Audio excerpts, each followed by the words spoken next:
कहानी नीरू की है। पंजाब की नीरू की शादी दिल्ली के राहुल से होती है। दिल्ली कितना बड़ा शहर है ना, लेकिन आप लोगों का घर तो बहुत छोटा है। हमारे पंजाब में तो ये बड़े बड़े घर होते हैं कि मजा ही आ जाता है। कोई बात नहीं नीरू, मैं भी तुम्हारे लिए बहुत बड़ा मकान बनाऊंगा बहुत जल्दी। नीरू के पिता जहाँ पंजाब के जाने माने व्यापारी थे, वहीं उसका पति राहुल दिल्ली में एक सिंपल नौकरी करता था। माँ, यहाँ तो घी मक्खन इतना महंगा है कि क्या बताऊं। मैं तो तरस ही जाती हूँ घी खाने के लिए। नीरू की माँ को ये सुनकर बहुत दुख होता है। मेरी बेटी को घी नसीब नहीं हो रहा है और ये बहू यहाँ बैठकर घी में शक्कर डाल रही है। देख वनिता, मैं साफ कह रही हूँ, इस घर में जितना घी आएगा उतना ही मेरी बेटी के घर दिल्ली भी जाएगा। अरे ये क्या बात होती है माँ जी? बेटी का उतना ही करो जो अच्छा लगे। अब क्या मायके से घी और मक्खन तक की सप्लाई करोगी आप? हाँ, मेरी बेटी किसी चीज को तरसे मुझसे बर्दाश्त नहीं होता। अब क्या था, नीरू के मायके में 2 किलो घी आता तो 2 किलो दिल्ली जाता नीरू के पास। एक दिन, माँ बड़ी गर्मी पड़ती है दिल्ली में। इस घर में तो एक ही एसी है और वो भी ड्राइंग रूम में। सारा परिवार एक ही कमरे में सोता है। अब बेटा, वो तो हर घर की कहानी है। यहाँ भी एक ही एसी है। अरे बिल इतना आता है कि क्या बोलूं। तभी वहाँ राकेश आ जाता है। माँ, थोड़ी देर में यहाँ कुछ प्लम्बर आएंगे मेरे कमरे में एसी लगाने। जरा ध्यान से लगवा देना ना माँ। ओए, ऐसे कैसे तेरे कमरे में एसी लगेगा? हाँ राकेश, एक बार बात तो कर लेता। अरे पापा, वो वनिता को गर्मी में नींद नहीं आती। ड्राइंग रूम में सबके साथ सोने में वो अनकंफर्टेबल है, इसलिए। अरे पूरे परिवार के साथ वहाँ तेरी बहन नीरू भी तो सोती है। वो नहीं हो रही क्या अनकंफर्टेबल? समझ रहा है ना? अगर एसी लगेगा तो एक दिल्ली में तेरी बहन के कमरे में भी लगेगा, तभी तू लगा सकेगा। राकेश वनिता को सारी बात बताता है। वनिता करती भी क्या, मन मार कर बैठ जाती है। माँ, ये लोग ठीक नहीं है, क्या करूँ मैं? अरे बेटी, यहाँ आ जा, तू यहाँ आकर रह ले। अरे छोड़ दे ऐसे पति को। कैसे छोड़ दूँ माँ? समाज क्या कहेगा, लोग क्या कहेंगे? वैसे भी मेरा एक बेटा है मयंक।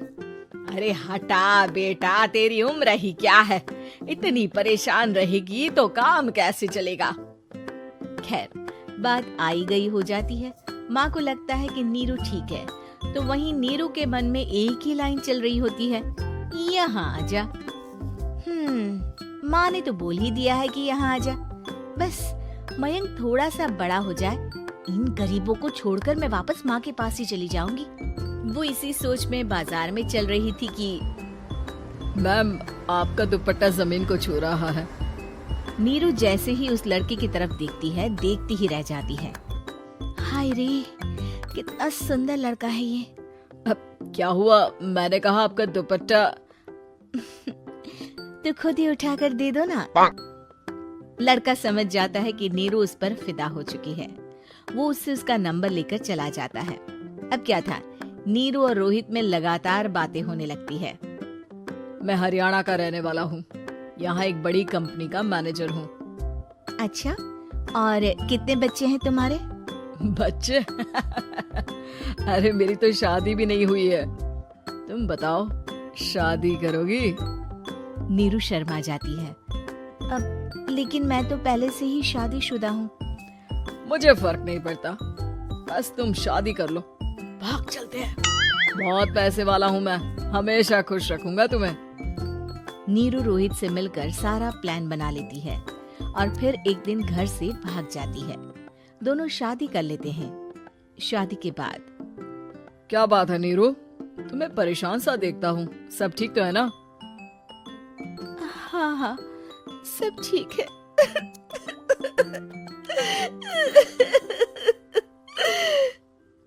ये कहते कहते ही वो रोने लगती है। अरे क्या हो गया, रो क्यों रही हो? मैंने तुमसे एक बात छुपाई है। और वही बात अब मुझे परेशान कर रही है। रोहित, मेरा एक बेटा भी है, उसका नाम मयंक है। क्या बात कर रही हो? ये तुमने मुझे पहले क्यों नहीं बताया?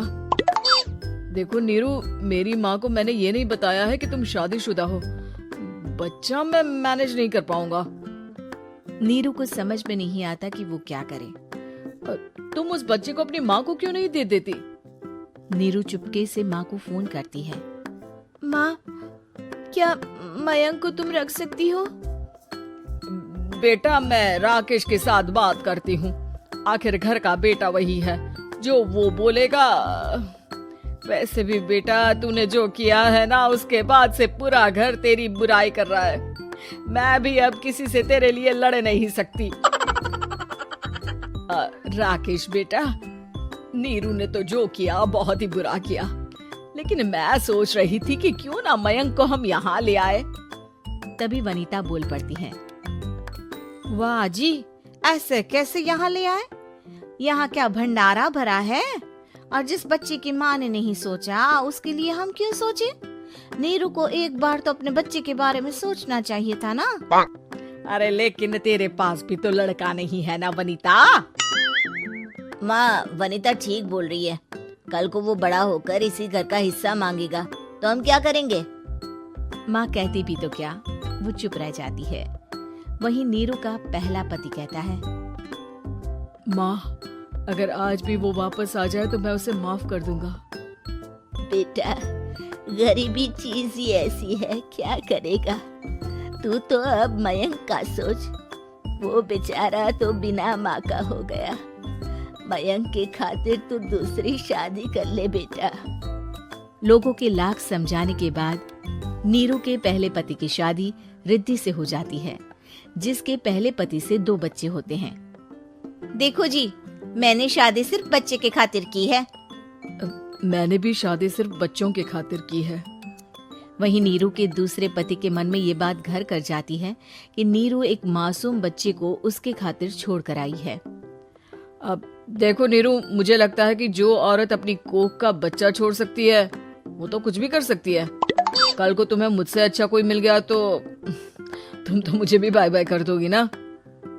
नीरू को अब उसका दूसरा पति ताने देना शुरू कर देता है। तंग आकर नीरू उसके यहाँ से भागकर अपने पहले पति के पास चली जाती है। लेकिन ससुराल में क्या लेने आई है नीरू, मयंक को? नहीं सासू माँ, मुझसे गलती हो गई, मुझे माफ कर दीजिए। नीरू, अब वक्त खत्म हो गया है, मेरी शादी हो चुकी है। तो छोड़ दो ना उसे, हमारा बच्चा है। मैं आपको अपनी माँ नहीं मानता, मेरी नहीं मान तो बात अच्छी है। नीरू मयंक की बात सुनकर समझ जाती है कि उसके पास अब न आसमान रहा, ना ही जमीन।